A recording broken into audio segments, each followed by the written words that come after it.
welcome to my channel, Say Something with Mads, where every week I invite youth from across the globe on my channel to talk about issues close to their heart. If they have to share something, the channel is open for them to come and talk about issues not only close to them, but any global issue they want to talk about, anything they want to share. This is the channel. Today, I'm so happy to have a guest from USA, Maryland. She is Isha. Welcome, Isha, to my channel. And it's a great pleasure to have you. I've been following Isha for a very long time to come on the channel. But here, somehow it was not happening. But today is the day. Welcome. Hi, thank you so much for having me. It is honestly my pleasure, and I'm so glad that this finally worked out. I'm great. Yes. I'm glad to be here. So, what is the time there in USA and how is the weather like there? So I was just glancing to the clock. It's about 11 a.m. right now, and this weekend we have a cold front. It's really Yeah. cold, and I don't enjoy it. I am from India, so it's a little too much for me. It's about I would say like -1-ish What? Celsius. Oh, Yeah. okay. So there is lots to discover as we go on talking with Isha. So let's begin by asking Isha to tell who Isha is. And Isha, what does your name mean? And who has kept this beautiful name? Let's know more about Isha from herself. Of course, thank you. So, hello everyone. I am Isha. My name actually has Sanskrit roots, so it's used to refer to God in a lot of different religions, Yeah. across India, even across the world. My favorite interpretation of my name is omnipresent, since, when we think about God, we think about omnipresence. So, God, you think of him, her, whoever you believe in. They're present everywhere. They're always present. So that's one of my favorite, interpretations. My Masi was actually the one who named me, Oh, and it's really beautiful. funny. Yeah, thank you. It's really funny because she named me even before I was born, and this was in a time in India when you didn't know, you couldn't find out the gender of the child. So everyone was like, "What if it's a boy?" And she's like, dekh lenge, like it'll be fine." And Dr. Lata, you're talking about her, right? Yes, Dr. Lata So Ghanshamrani, yeah. Dr. Lata is also a common factor between us. She has connected me to Isha, and I'm so glad. So, Isha, tell me about yourself, more about you, who you are. Of course. So I'm a 23-year-old woman. I'm in tech, so I'm a woman in tech, and I'm currently living in the United States. I'm from India, and some of the things that I love to do, I love to cook, I love yoga, exploring new cuisines, trying new restaurants, spending time with my near and dear, other people that I love. One of the recent developments in my life is that I just completed my master's degree. It's just been 2 weeks. So I'm a new master's degree holder. Thank you so much. So I completed my degree in data science, and right now I'm taking some time off before I step into the next step of my career. All right, all right. This is a very, very good opportunity. You have just got your master's. Congratulations are in due. Thank And you. data science is something big, and I think you are going a long, long way from here ahead. So now coming to my first question is, what was your childhood like, and take me through your childhood and your journey through college, and you're now coming to US to study. So what was, were you always inclined to come to study here, or it happened that the subject you chose has more opportunity, or how did it all happen? It's a very interesting story, but I'm going to start from the beginning before I jump into that. Yes. So I actually was born in Mumbai and I lived there for a few years. So my early childhood years were just spent in Mumbai, running around, playing, doing my nursery and like, all of the early classes. So early childhood development was there. And then my parents and we moved to Bangalore when I was about 5 or 6 years old, I believe. And I spent about 13 years till when I was 18 there. So most of, my personality development, exploring the Happened in world, Bangalore. yeah, it happened in Bangalore. I love the city. I love the place. So I was very happy to be there. And when I was 18, I moved to the United States. So I first did my bachelor's degree here, and then I followed up with my master's immediately after.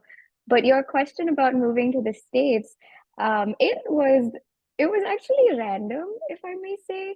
I a lot of people tend to plan from early on, but for me and my family, it just happened in the 11th grade. I went to, a very typical like test prep sort of pre-college in Bangalore. So it was very intense. The environment is as intense as it gets. Mm, Um, and my parents happened to visit during and I think the only cultural event that they had at the university at the college, because they were very academically focused. So when my parents visited, they noticed that everybody was talking about like the same thing and the same goals and stuff.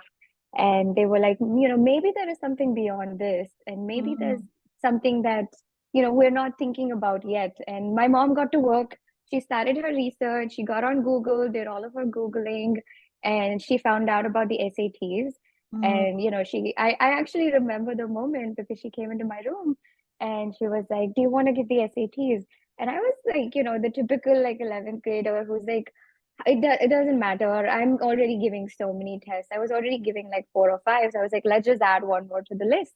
And I didn't even know what the test was at the time. Yeah. And it was crazy because then when I actually went to the SAT classes, I found out that this was for colleges abroad. And I was like, oh, okay.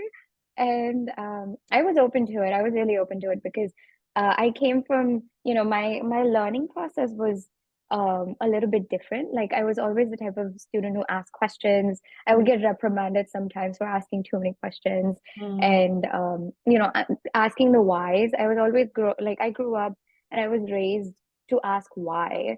And my mom and dad, they obviously had the hardest time because imagine like a 5-year-old kid, you tell them to do something and they're constantly like, why? Like, give me a logical reason behind this. So it was always like that. And that kind of shaped my thought process and learning process as well. And mm, my parents realized I wouldn't be able to get that in the environment that I was in, mm. which is why, we went ahead, gave the SATs, eventually also gave the TOEFL. All of it happened within like a year or like less than a year.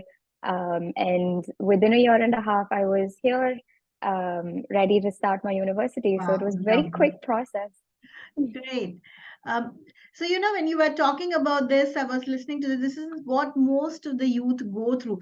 Not everybody had that whole thing planned, and not everybody Hmm. has somebody to guide them. Even now, today, it's much That's true. better now.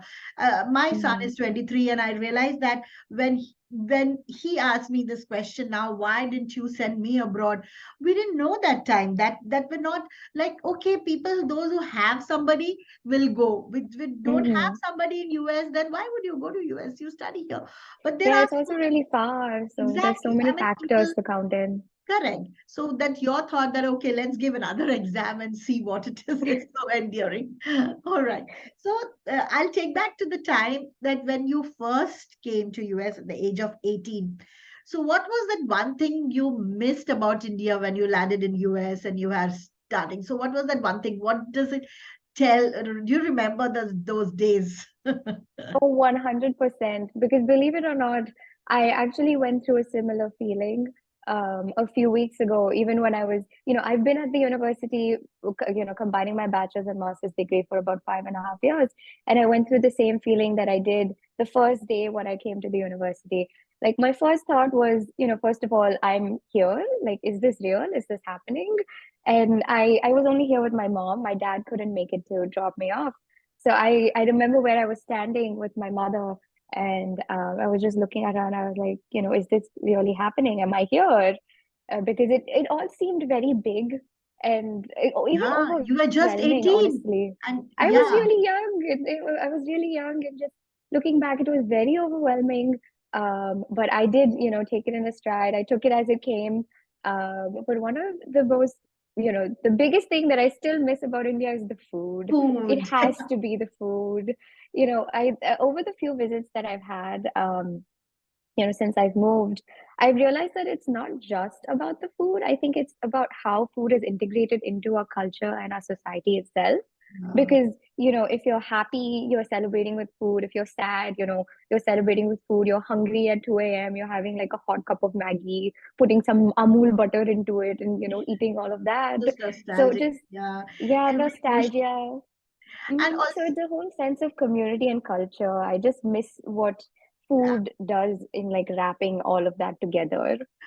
okay, since we are talking about food, now, like whenever people come here, those who are listening, those who want to aspire to go to US, cooking is one skill which you should definitely work upon before leaving US, right? Hmm. Maintaining your own room, cleaning them, washing everything. Apart from that, you're cooking. You can't be having food every day outside. So when you came here, were you trained by your mom before you come, or what would you say to the youth who are looking forward to come here once they have to start cooking? And then what is the suggestion? What would you say to them? And did you cook? So I actually did cook a little bit before I left. I Okay. was the kid who watched a lot of MasterChef and Oh yeah, all of all those Master cooking Chef shows. with I you. love that show so much to date. So I watched a lot of that, and I would always try to recreate some of the Okay, easier dishes because those are some complicated ones. But one thing that I realized when I moved, after I moved actually, was that I didn't know how to make the basic dishes that you eat at home. What we call like ghar ka khana. uh, I didn't know how to make any of that. Even as simple as like dal chawal and stuff like that, I didn't yeah, know how to make it because when you're at home, you have the comfort of your mom cooking for you, and if you know that your mom cooks the best, then why are you going to try to yeah, correct. experiment with that? So when I moved, I was like, okay, I need to figure out how to start from the basics. And there were lots of FaceTime calls, lots of fighting about how to chop vegetables and how certain chops need to be used in certain dishes.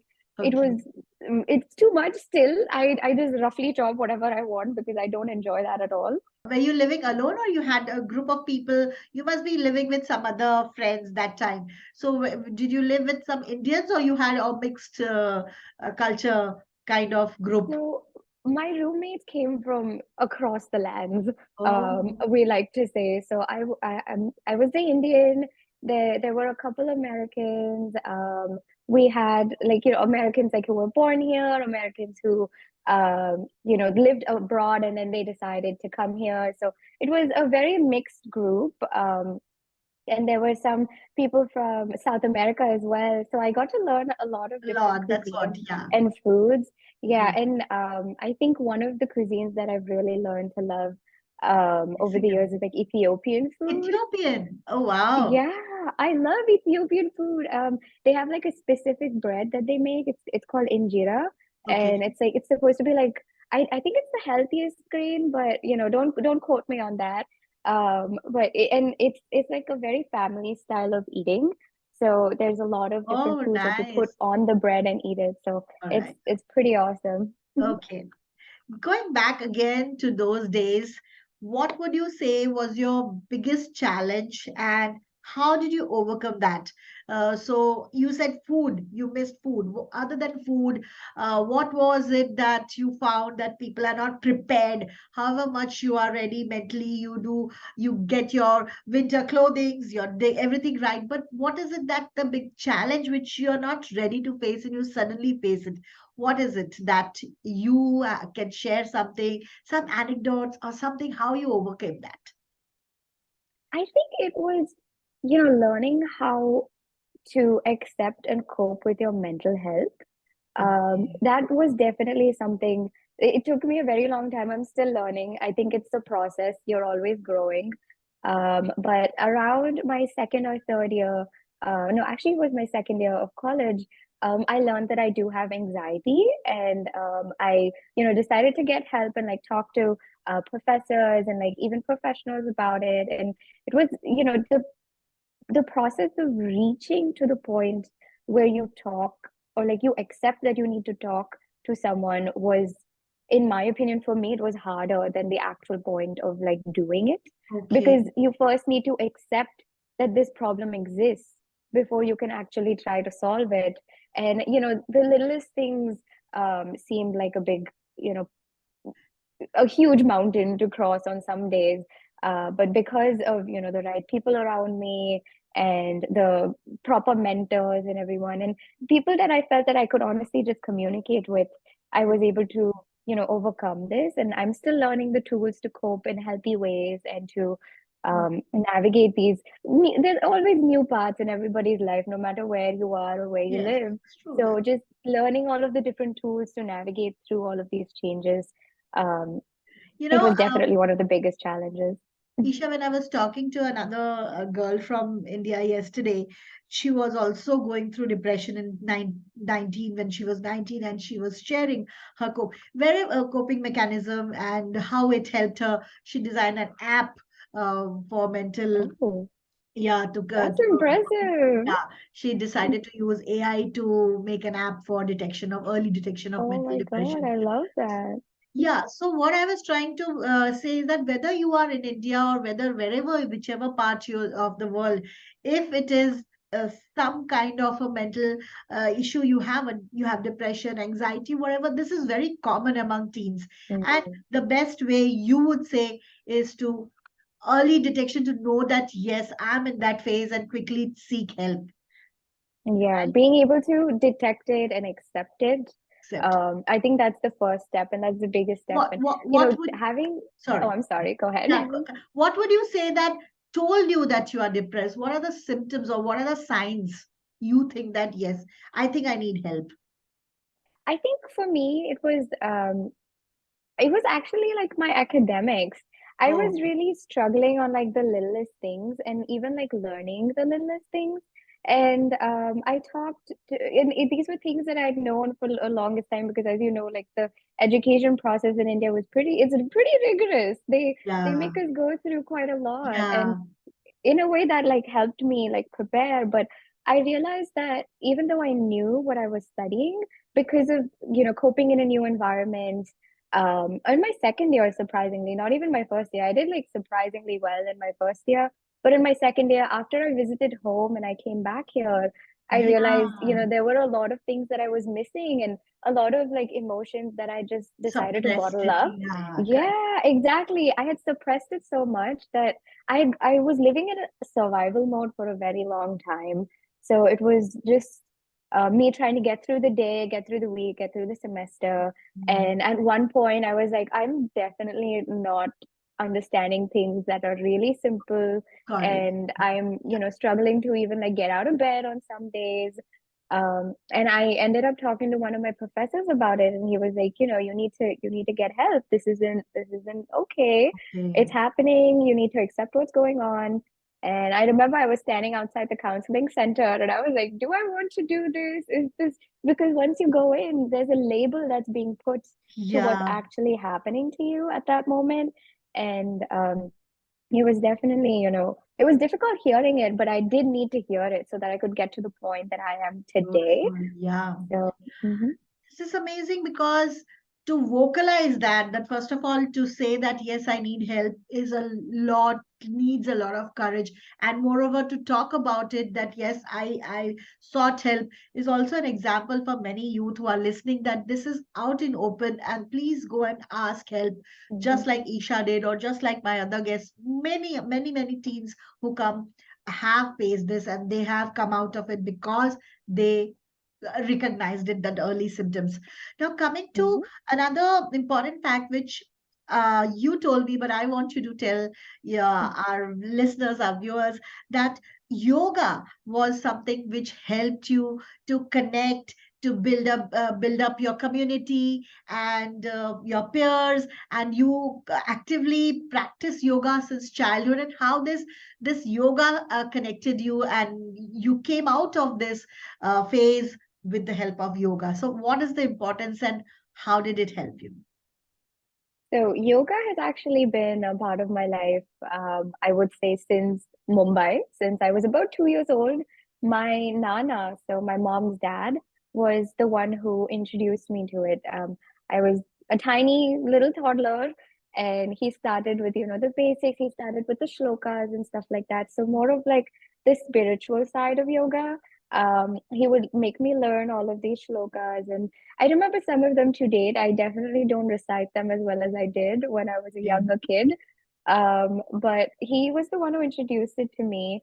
And it kind of has always been a thread through my entire life, and kind of like a thread that I Give always seem you to that come back to. grounding, no, whenever you are down, Exactly, that connect all those. It's so exactly. beautiful that to know that these are my childhood memories and I can go there Hmm. and connect anytime I want. Yeah, we try to prove so much to ourselves Hmm. that we are invincible, we can do everything, that certain things are, if we share, no harm and we are no less. Yeah. Okay, I have another question which I think many of the youth will identify and they would want to ask. Is that how do people manage their finance when they go as a youngster? When you go, there is a certain kind of budget your parents send for you to study. There is no unending money flowing. So you Hmm. have to have that kind of self restraint, what to spend, how to spend, what to do. How do all the youngsters, those who go there, they are looking for another kind of a part-time job somewhere. So how did you manage this whole scenario of finance management? Did you take up any part-time job and how did your journey go? My budgeting habits, they're definitely inspired from my mom, because I grew up, seeing her like make a budget, seeing how it's done. She would have her Excel sheet, and I would try to peek in and see what's going on. I didn't understand much of it at that time, but now I have my own version of an Excel sheet, and I basically manage my budgets. I keep it simple. I try to see how much money I have. As a student, there would be a certain amount of money that was given that could be spent during the month. So it was kind of budgeted down to, this is the amount for the month. It's going to be split down to how much I can spend during the week, each Wow. week. And sometimes I would take it as far as the day, depending on, whether, let's say, there's like a celebration coming up, or there's a friend's birthday, or there's like Christmas or something, and I know that I'm going to be spending money on gifts or going out to the restaurant. So the kind of budgeting, it changed depending on the month of the year and also the week within the month. So keeping track of all of these little things. Do you take up any job or any side I would say any helping somebody or as a professor? Yes. I don't know. University students do a lot of things, right? Yeah, so I actually organized my summers and my semester in a way that I would get to explore all of the different types of jobs and as many industries as I could. So I began my internship within tech. So my first internship was within tech. And that was unpaid. It was back in India, Yes. but it was an amazing experience. I learned so much. If I ask you, who is your greatest inspiration and why? I would say that it's definitely my grandparents and also my Masi, who we talked about earlier. I would say my grandparents because, we talk a lot about, um, our generation, like moving abroad and stuff like that.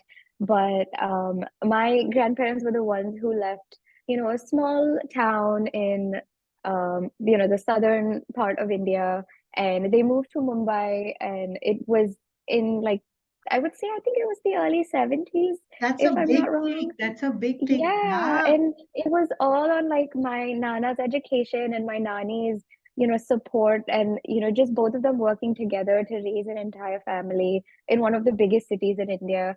And the fact that they took such a big step a few decades ago, it's brought me, my cousins, my parents, where we are. And just Yeah. their emphasis on education, because our family gives a lot of emphasis on, education and just being able to study what you love. It doesn't have to be like studying what everyone is studying, but studying what you love and studying things that you enjoy and they can help you thrive. Um, that was one of the biggest, they're one of my biggest inspiration. Yeah, So, I'm sure. yeah, Isha, we have had a long discussion, and now I would like to know about your books. Do you read a lot? What is your who inspires you? Any author you want to share? Do you listen to any podcasts? What is any movies, serials, anything on YouTube you see? What is somebody like a 23-year-old or 18-year-old when you came here? What was it? Do you still follow somebody from India, or you are following more somebody from some read some books from Western culture, or you still follow some Indian books? So, what is it that Isha does nowadays with the social media and all? So I'm going to be completely honest. I used to read a lot. I had a lot of time on my hands, but considering my master's program, it was very Very hectic. rigorous. Yeah. It was very hectic, but I did find some time, when I was traveling, like in between, whenever I would get a chance. And there were a couple books that I was reading. I still haven't had the chance to finish them. I just started, maybe like a month ago, which normally it doesn't take me that long, but considering the circumstances and the workload, it did take me a little bit. But I did, pull out the book for you. Oh, yes. Um, and it's it's this book. It's about Ambuja cement and the Oh, story lovely. behind it. And I happened to pick it up at the airport when I was traveling because my flight was delayed by like 3 hours. And it's an amazing book. I highly recommend it. It just shows you different perspectives and the importance of the people. Like in my opinion, as far as I've read, it's shown me, different perspectives. And you picked up this book as something really tells you a lot about you as a person, because at this age, when you start reading about people's life, that is the best kind of book you can read. The same, I pick up books about police officers, about cops, about politicians, their life story, their journey. So these are the best books to read, especially when you're traveling and you're long travel. So, any parting words, Isha? It has been such a wonderful journey. I don't feel like we have not met ever, and we have started this, and we have almost come to the end of our show. And I would like you to end it the way you want to. Of course. I mean, I just want to end by saying, that my journey, it's not just been about exploring my surroundings and getting comfortable in a new culture, but it's also a journey of self-exploration itself. And, over the years, I've learned to navigate the unknown, all of the uncertain waters. And as I said, I'm still evolving, I'm still learning. And I would just want to end by saying, just give yourself space to evolve. And life is too short, so just breathe, grow, and take a leap of faith. Yes, take a leap of faith and don't take yourself too seriously. Things will Yes, come. Things will come, things will go, and life will move on. Don't put unnecessary pressure on you. Right? Here we are. Correct. So we come to the end of this beautiful conversation, and I'm so happy to have Isha here from USA. She joined us. It took a time, and I'm sure people who are listening and who are about to go to US for studies and those who are there already would learn something from her journey. So here at Say Something with Mads, we try to understand what the youth wants to say. So see you again next week with another youth, another Gen Z, and who will share their views with us. So for today, bye bye. Bye, Isha. bye Thank you bye. Thank for you for watching. having me. Thank you for watching. Do subscribe to my channel. Bye bye.